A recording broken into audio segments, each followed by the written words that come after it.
I still can't quite believe it, but this is our new floaty home, Kimberly Joe.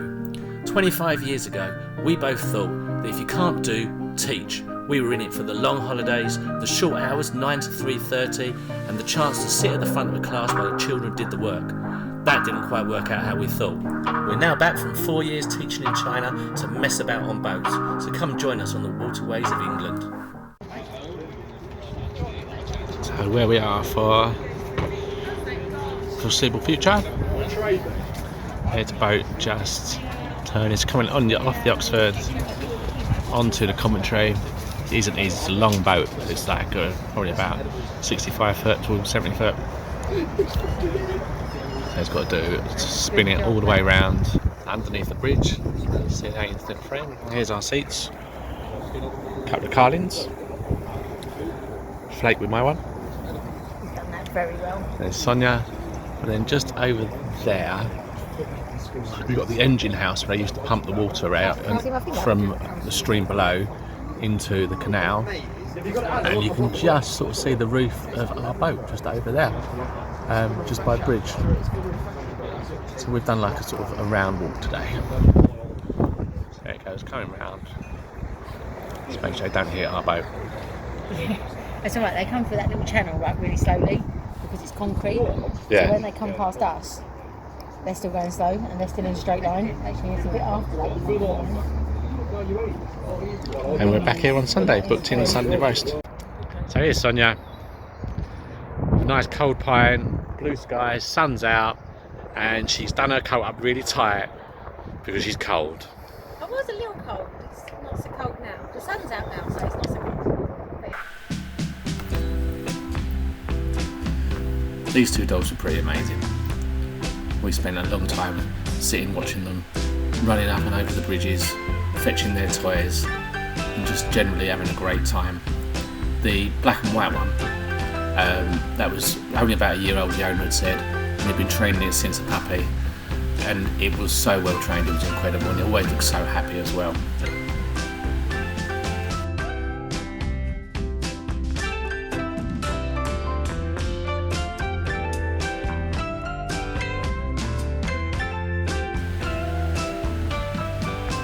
You'd also throw it in the water sometimes, and the black and white dog would jump in, or brown and white dog would jump in, get his toy, and when it got to the other side, he'd just call across the wall for it to shake, and it would stand there and shake itself off dry. Here we are on our walk from Hawkesbury. Well, we went to Hawkesbury village, but there wasn't very much there, so we carried on walking to Longford, and now we've stopped. We've stopped and have a cheeky beverage. And the Longford engine, £2.80 for a carlin. On the Longford engine, which is on the Coventry canal at Longford, and then we're going to walk back along the canal, back to the Greyhound, I think, as it's windy and wet. Let's go.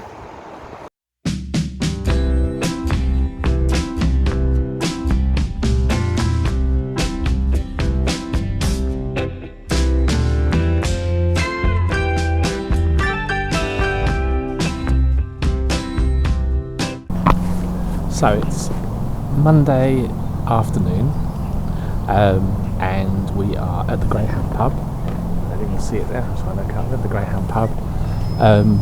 We've ordered our first ever shopping delivery, so it's going to turn up at the car park, which is just over on that side. So we're in the middle of the hour slot and just thought we'd have a couple of beers. Now, as you can see, I can't really see because it's the way around. And something we have noticed, and we sort of thought it would be like that, is lifestyle on the canals does lend itself to popping into a pub quite often. You either go for a long walk somewhere, or you turn up somewhere new and there's a nice looking pub, so you just pop in. And it's not like being back in England where you work all through the week and you get to Friday and Saturday and you're out on it a little bit. It's not like that at all. It's more just sitting and having a relaxing few beers. So I thought this would be quite a good point to kind of explain the difference between a northern and a southern pub. Now, I know strictly speaking this isn't Northern, this is Midlands, but we are born and bred in southern England, South London, or South London as a friend of mine says. So for us anything north of Watford is north. So I'm just going to call it Tony's view on northern pubs. Even though it's not really northern, it's more Midland and it's not quite the same. So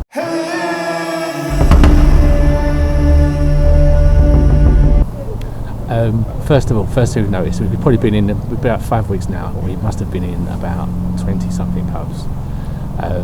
Does sound like a lot, but it's like I say, you just pop in for a beer here and there. So what we've noticed more than anything else is Marston rules.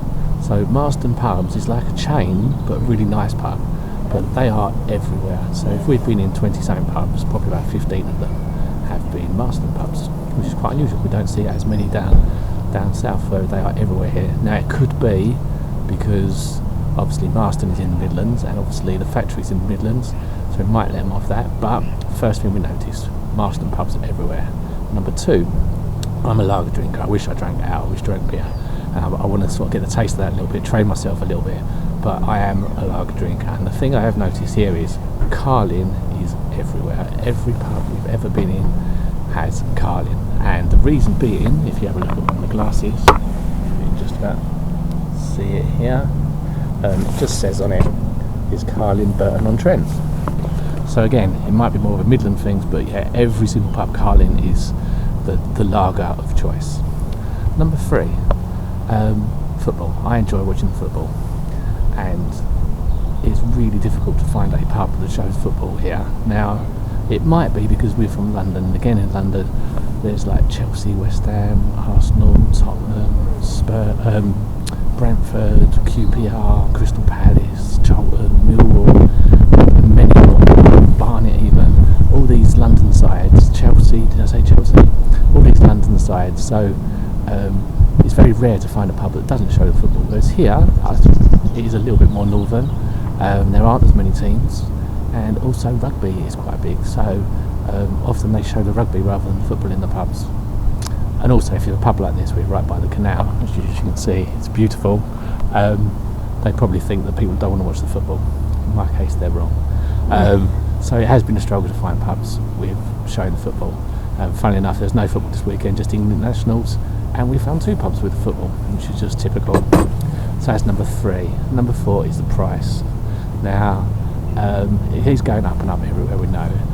Where we're from, on like the outskirts of London, in the southeast, it's probably about £4.50 upwards if you're going to get a pint in a pub now. If you're travelling to London, all bets are off. It could be absolutely anything. You might want to take a bank card with you. So we're used to those kind of prices, and I'm not talking about Wetherspoons. Wetherspoons is the exception. Up here, or in this sort of area, it's actually tending to be closer to £3 than £4, which is fantastic, and it does make me wonder why we're travelling down south, down the Oxford, which is just there, when maybe we should be travelling in the other direction, because I am curious as to whether the further north you get, the cheaper the drinks get.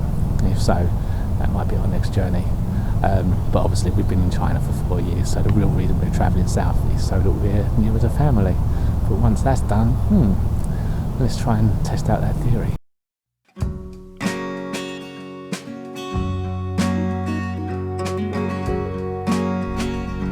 So you're getting it now.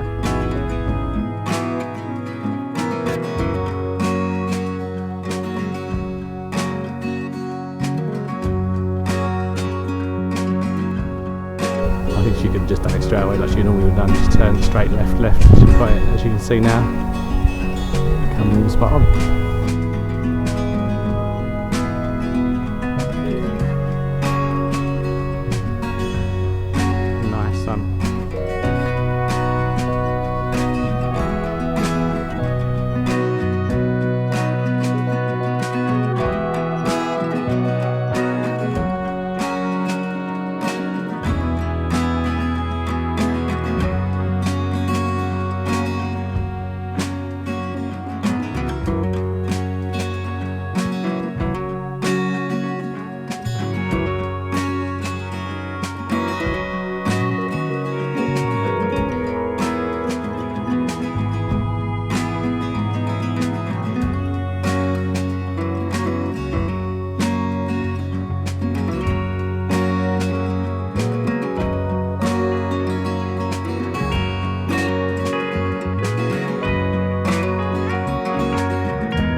So just to explain, I did say so on purpose that time, This is an impromptu trip up the North Hawkesbury. We were going to be going tomorrow, but we got the shopping came on time, everything was packed away, and we just thought it was too beautiful a day to spend another day at the junction at, where? Hawkesbury Junction. Right, for people who don't know him, he's got a really bad memory for names of places. So this is not a thing like we're doing here. This is genuinely, he just doesn't know where we're going, where we've been. And it's difficult because we used to live in Hawkhurst, and I taught at Hawksmoor, and now it's a Hawkesbury, and it's just all too much for me, so I just can't keep up with it. So we left Hawkesbury Junction, we tripped to the Elsan, put all the rubbish away, went round to the smallest lock in the world. It literally drops about, or rises about 3 inches. Filled up with water. Sonia cleaned the side of the boat. One side.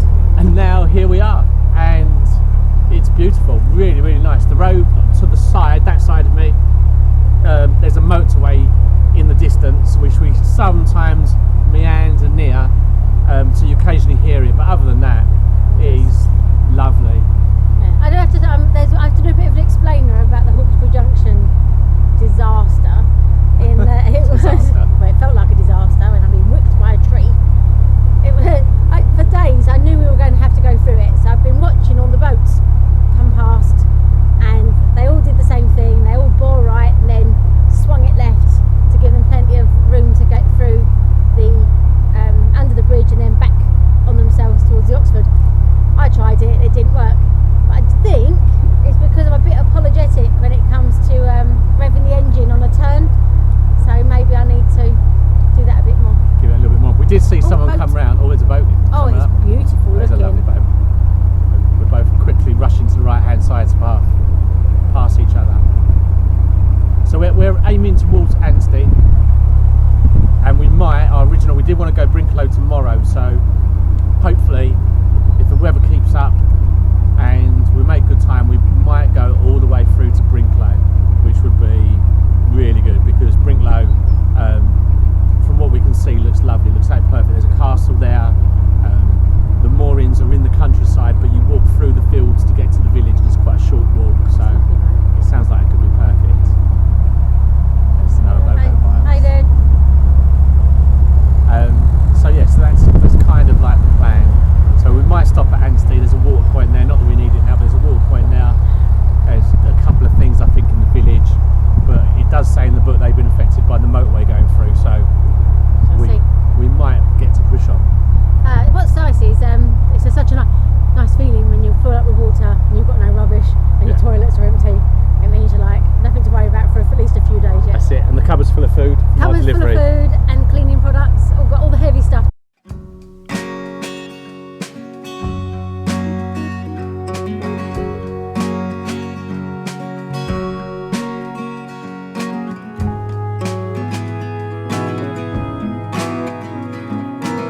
As you can see, the evening was starting to roll in and it was beginning to get a little bit darker. The sun was setting, but it was still so beautiful. Still felt quite warm, but it was time to find a place to moor for the night. To be honest, we was already starting to panic a bit. It seemed like hours since we last saw a place to moor, and it still didn't look like there was any up ahead. I sent Tony off ahead to look for a suitable place to moor, and luckily he was wearing a bright red jumper, so I could see him from a distance. You would have thought so anyway.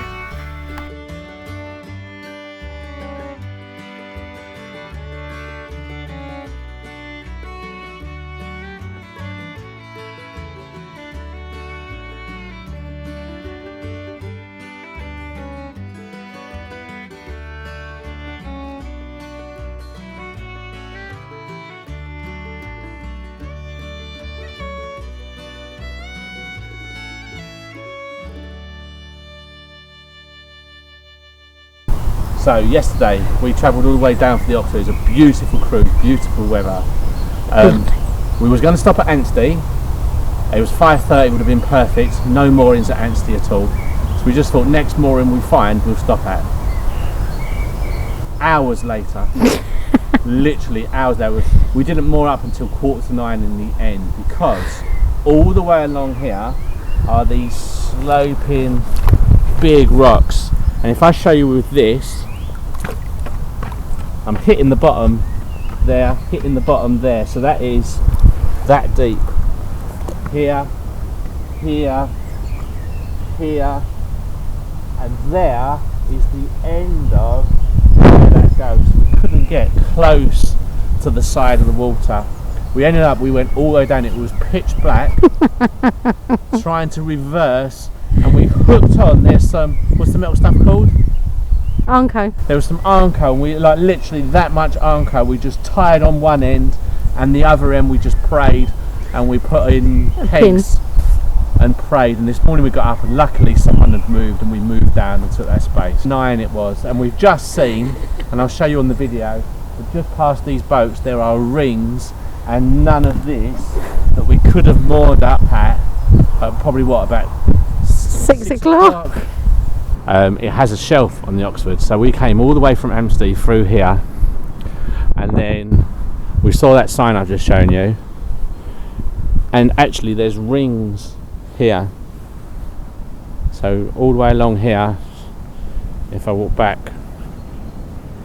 are rings,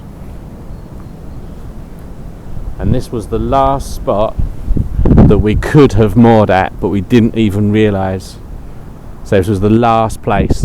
Past that sign there where Sonia is are the private moorings that we couldn't moor at, and after that there was the shelf. So Sonia had moored up there. Bear in mind, we're just floating. Bear in mind it was getting dark. It was pretty dark at this point. So she said, walk. I said, I'll walk down and see, because we can see, as you can see now in the distance, that you just see a boat underneath the bridge. So I said, I'll walk down. I was wearing a red top. And Sonia said, come back to the bridge and just wave, and when I see you waving I'll come down if it's a good spot down there. So I walked down here, and it was an absolute quagmire. I can't even tell you how wet it was. I nearly fell over. I was wearing trainers. I couldn't stand up properly, and I got all the way through this. You can see it now, and it was even worse, but you can see it now. It was even worse yesterday. And I was just running out of places. I was, in the end, I was climbing up the hillside to get past. And it was getting worse and worse. Then I got underneath the bridge, and I looked down there, and I could see all the boats moored, but I could also see, as you can see now, it's a lot lighter, so at least we'd get solar. Now bear in mind, I'd been carrying a broom all this time, and every now and then I was just poking the broom into the bank here to try and see whether the shelf was still there. And it was still a shelf all the way down here. Still couldn't get within about 2 foot of the side. So I thought, well, okay, I'll go back. Sonia had said to wave, so I came back this way with the broom and my red top, and Sonia was down there, and I was here, and I was jumping up and down with the broom like some sort of demented witch, and I was here for about 10 minutes. And in the end I thought, oh, maybe she's stuck on the shelf. What was you thinking at the time, Son? I couldn't see anything. until you pretty much appeared about, I don't know, 100 metres in front of me, little red top, proper cross because I couldn't see you. It was incredible. I was literally just here, just jumping up and down. I've been gone for ages. Jumping up and down and waving this broom up and down in the air. And it was getting darker and darker. Well, I couldn't see you. That's why Sonia couldn't see me. There you go.